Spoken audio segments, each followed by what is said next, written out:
I think guys, ito na po ang pinaka almost perfect na smartphone ngayon 2025. Wala pong halong hype to guys. Bigyan niyo po ako ng ilang minuto. Explain ko po sa inyo. Snapdragon 8 Elite na processor? Check. Flagship level na display na kaya makipagsabayan kila Samsung sa aking iPhone? Check. Flagship level na camera na merong 4K video sa may front camera? Check. At ito rin po ang isa sa pinakaunang merong malaking battery ngayon 2025 at marami pa po itong mga features na talaga mapapakinabangan natin. Ito po guys ang OnePlus 13. Ito na ang almost pinaka-perfect na smartphone ng 2025 na mabibili nga po natin ngayon na napakamura na po na dating nasa kulang 40,000. Pero ngayon guys, nasa 30,000 na lang po siya at kulang 30,000 pa pagka po nagse-sale. Kayang makipagsabayan po ng OnePlus 13 kila Samsung sa po kila iPhone na merong lagpas 70,000 po na presyo. Hindi lang po ito gaming phone, camera phone din po ito na merong 4K video sa may back and front camera niya. Hindi siya katulad guys ng ibang China ROM na laging lagapak po yung front selfie camera. Saka grabe po guys yung touch sampling rate po ng smartphone na to. Napakabilis po niya mag-touch at napakalaking silbi po niyan guys. Para po sa mga hardcore gamer dyan. Mamaya po ipapakita ko sa inyo yan. Magigets nyo lang po ako guys kung magagamit nyo po ang OnePlus 13. Or kung sino man po sa inyo kung naka OnePlus 13. Mag-comment po kayo para po ma-verify nyo kung tama ba yung sinasabi ko. Dahil napakaganda po talaga ng touch response ng smartphone na to. Dito rin po sa may build quality ng OnePlus 13. Naka-ceramic glass guard protection po siya sa kanyang display. Wala pong smartphone sa may less than 30,000 na merong ganyang klase ng protection sa mga display po ngayon. Dahil madalas makukuha lang po rin yan guys sa mga display po ni Samsung o kaya po sa ibang mga smartphone na siguro nasa around 50k to 70k po ng mga smartphone. Dito po sa may back design niya, naka-eco leather po guys yung kulay blue. Pero dito po sa may color white, naka-glass po yan with ceramic glass back din po. Huwag po kayong malilito guys sa may global version po ng OnePlus 13. Saka po yung China ROM po ng OnePlus 13. Ito pong nasa atin ngayon is ito po yung China ROM po ng OnePlus 13. Dahil napakalaki po ng difference lang sa may presyo. Pero sa kanila pong overall na specs, lalong-lalo po sa may hardware, wala po silang pinagkaiba. Ang difference lang po guys ang global version. Saka po ng China ROM is yung pinaka-unread po ng version dito. Dahil lang nakalagay po dito sa may China ROM is naka-color OS po siya. Pero sa may global version is yung Oxygen OS po yung nakalagay doon. Dahil lang isang problema po guys sa mga China ROM saka po ng mga global version. Ang pinakamalaking downgrade po ng mga China ROM is yung kanilang mga front selfie camera. Madalas po yung mga nakikita po natin mga China ROM na mga smartphone is mga puro po naka 1080p lang po yung mga video. Pero pagka po nagkaroon po sila ng global version is nagkakaroon po sila ng 4K video. Ito pong si OnePlus 13. Kung ano po yung features ng camera ng global version is nandito rin po sa may China ROM. Sa napakalaking difference po ng presyo nila. Isipin mo 30k po yung presyo or kulang 30k po yung presyo ngayon ng China ROM ng OnePlus 13. Pero yung global version is kulang 50,000 po siya. Tapos hindi lang po 4K video ang supported nga po sa may back camera niya. Kaya rin po niya guys ang 8K video na hindi na nga rin po natin nakukuha sa ibang China ROM na merong 8 Elite po na processor. Pero guys, kaya po ng 8 Elite yan. Pero dito nga po sa may OnePlus 13, talagang binigay po lahat ng camera features na kayang abutin po ng Snapdragon 8 Elite. Kaya kung talagang almost flagship level po na smartphone ang hanap natin sa may kulang 30,000 po na presyo, hindi po tayo mabibitin dito po sa may camera ng OnePlus 13. Ito po guys, papakita ko po sa inyo yung ilang sample niya. Almost lahat po ng sample na ipapakita ko sa inyo, yan po yung 3 times zoom, hindi po siya yung 1x zoom. Dahil kahit naka 3x zoom siya, napaka-detail pa rin niya at napakalino pa rin. Para po mas ma-appreciate nyo pa po yung camera ni OnePlus, ito pong si Tecno Camon 40 Premier. Meron po yung Sony LYT na 701 na sensor sa may around 20k na presyo. Or less than 20k na presyo, depende po sa may sale niya. Tapos ito pong si OnePlus 13 is naka Sony LYT 808 po siya na sensor. Talagang kaya po niyang sumabay sa mga flagship na mga smartphone ngayon. Bukod pa guys, itong Hasselblad na collaboration nga po nila. Bukod po sa magandang camera niya, marami rin po siya mga camera features pa na magagamit natin talaga. Lalo kung mahilig nga po tayo mag-photography. Hindi man siya katulad guys ng ibang smartphone na camera po ang focus. Tulad po nila Xiaomi 15 Ultra, Vivo X200 Pro, at Oppo Find X8 Pro. Pero itong si OnePlus 13 guys, almost lahat po ng specs niya, pinukusan po talaga niya. Even dito sa may camera niya, I think hindi po kayo mabibitin dito. Dahil napakaganda po talaga niya. Kumbaga maganda po itong si OnePlus 13 sa mga medyo pro user po ng camera dyan. Yung bang gusto po nila na medyo versatile po ng camera. Dahil hindi na nga rin po masama yung kanyang main camera na 50 megapixel na main camera. Tapos 50 megapixel din po na periscope camera. At 50 megapixel po na ultra wide. Saka 32 megapixel na front selfie camera. Panalo na po yan guys. Para sa may kulang 30,000 po na presyo. Ito pa isang nagustuhan ko sa may OnePlus 13. Bukod nga po sa may performance niya. Maya guys, papakita ko po yung gaming test natin.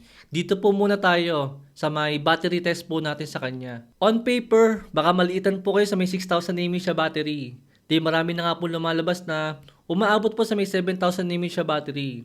Yung iba nga po naka 7,500 mAh siya battery pa.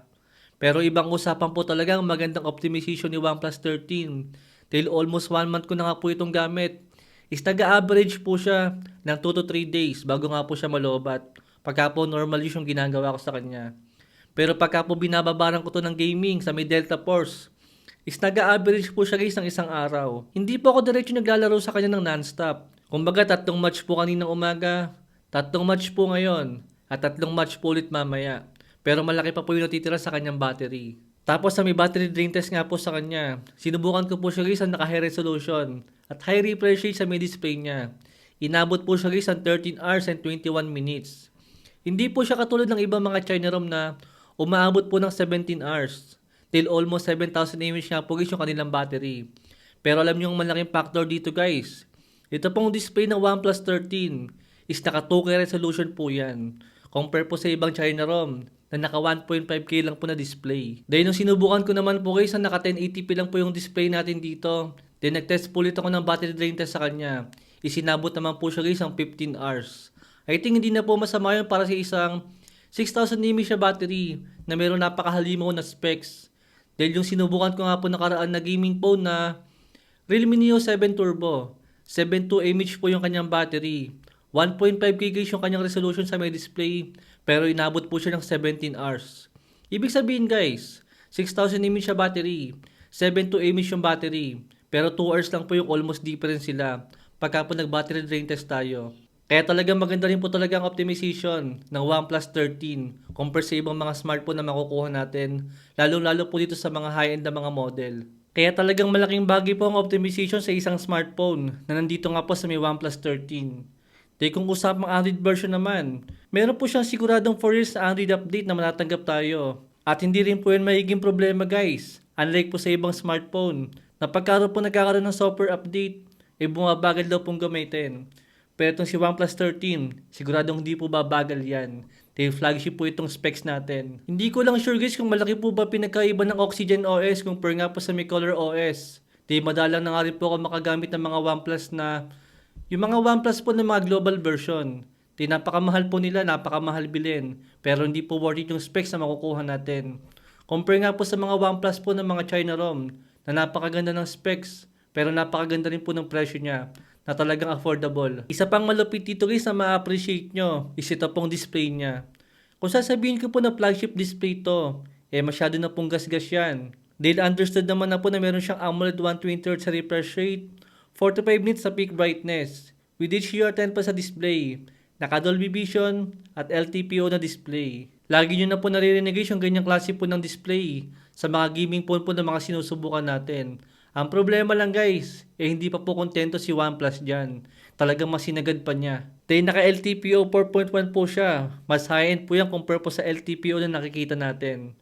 Naka HDR-BB display din po yan. At Ultra HDR image support. Saka po ceramic shield protection pa. Grabe yan guys. Dito lang po natin makukuha sa may OnePlus 13 na wala nga po sa iba. Kaya kung usapang display din po, talagang sinagad din po ni OnePlus 13 yung kaya po niyang ibigay sa atin. Na kahit po hindi na po natin kailangan, meron pa rin po mga features to na siguradong magagamit po natin. Dagdag ko na nga rin po pala guys, meron nga rin po pala siyang IP68 and IP69 water and dust resistant. Pwede po siyang malubog sa may swimming pool or pwede rin po siyang mabasa ng ulan ng matagal. Wag lang po siyempre sa may tubig dagat. Saka kung sakali nga rin po pala guys, gumagamit po kayo ng eSIM. Yes guys, magagamit nyo rin po ang OnePlus 13. They supported po ng eSIM, itong smartphone po na yan. Itong charging speed nga po pala ni guys is meron nga po siyang 6,000 mAh battery. Kaya po niyang mag full charge guys ng around 30 minutes lang. From 0% to 100%. Then supported din po siya guys ng wireless charging ng up to 50 watts naman. Dito naman po tayo guys sa may performance po ng 8 Elite. Walang halong exaggerated at wala pong halong hype guys. Mas gusto ko po maglaro ng Delta Force dito sa may OnePlus 13 kaysa po sa may iPhone 16 Pro Max na primary smartphone ko. Then napaka-stable niya. Napakaganda ng gameplay na never po nag-FPS drop. Never siya nag-lag. Tapos sobra po ako naninibago sa may touch sampling rate niya. Di napakabilis po niya mag-response. Unlike po sa may iPhone 16 Pro Max ko, nung gumamit ako ng iPhone 16 Pro Max, parang nabagalan po ako sa kanya. Almost everyday po guys is naglalaro po ako ng Delta Force dito. Mapaumaga, tanghali, or kahit gabi, or kahit matutulog na. Grabe guys, sagaran po yung kanyang graphics. Tapos naka 90 FPS pa po yung gameplay natin. Kung sa iba po naka 60Hz yung refresh rate nila, tapos mataas yung graphics. O kaya naka 120Hz yung refresh rate, pero mababa lang po yung graphics. Dito po kay OnePlus 13, 90 FPS po yung gameplay natin, pero sagad din po yung ating graphics. Grabe yun guys. Kaya talagang sa araw-araw ko po na paglalaro ng Delta Force dito, talagang kinalimutan ko na si iPhone. At dito na po ako naglalaro kay OnePlus 13. Then napakalaki po ng difference niya. Sa may display niya, sa may performance niya, lalong-lalo sa may battery. Napaka-solid po nitong gamitin guys, kung gaming phone po ang hanap natin. Even po sa may Mobile Legends, ano pa aasahan natin kahit ngayong G200, pwede na. Paano pa kaya ang 8 Elite na meron kulang 3 million na Antutu score? Sa Genshin Impact guys, umabot po siya ng 43 degrees Celsius sa may temperature niya. Sa may 30 minutes po na gameplay. Bigla ko lang naalala guys si Realme GT7 Pro na merong 8 Elite din po na processor. Pero syempre gaming phone po ang focus niyan. Still lamang pa rin po si OnePlus sa majority po ng kanyang specs. Especially po sa may camera niya. Compare nga po kay Realme. Pero to be honest guys, kung murang 8 Elite po talaga ang gusto natin, sa may kulang 25k na presyo, si Realme GT7 Pro po ang pinaka the best na makukuha natin, na mayroong magandang thermal po, na mayroong 8 Elite po na processor ngayon. Pero kung kaya mo pang itaas guys ng kulang 30k yung budget mo, para po dito sa may OnePlus 13, sobrang worth it po guys ang 5,000 pesos na idadagdag natin. Dahil sa camera pa lang po, napakalaki na po ng pinagkaiba niya. Ibang usapan pa po yung display, ibang usapan pa ang software, at ibang usapan pa po guys yung pinaka-quality po ng smartphone. Pero ang isang lamang lang po ng Realme GT7 Pro sa may OnePlus 13 is yung 6.5 mAh na battery nga po niya. Dahil napakaganda rin po guys ang thermal nito sa may gaming. Never po siya nag-overheat. Dahil nung sinubukan ko nga po siya guys sa isang oras po na benchmark stress test, is 48 degrees Celsius na po yung pinakamataas na inabot niya. Isang oras yan guys.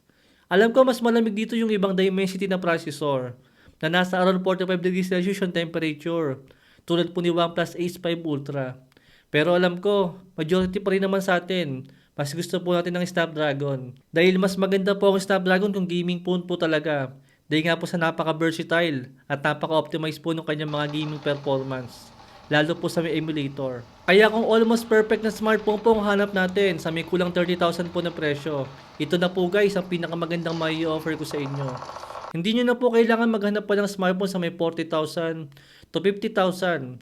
30,000 lang guys. Enough na para makakuha po tayo ng napakagandang smartphone na kahit alin pong specs dito, talagang wala pong tapon. Matagal siyang malobat. Napakaganda ng display. High-end na processor na kaya po ang gaming at napakaganda rin pong camera.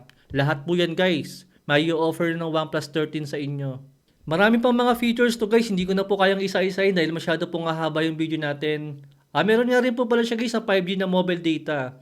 Meron din po siyang ultrasonic na fingerprint at meron din po siyang alert slider dito. Marami pa po siyang mga features dito guys. Hindi ko na may isa-isa yan dahil masyado pong hahaba yung video natin. Maglalagay na lang po ako ng link sa may comment section kung gusto niyo pong umorder ng smartphone na to. At ibebenta ko rin po yung smartphone na to guys. Palik ko lang po yung video natin. Thanks for watching.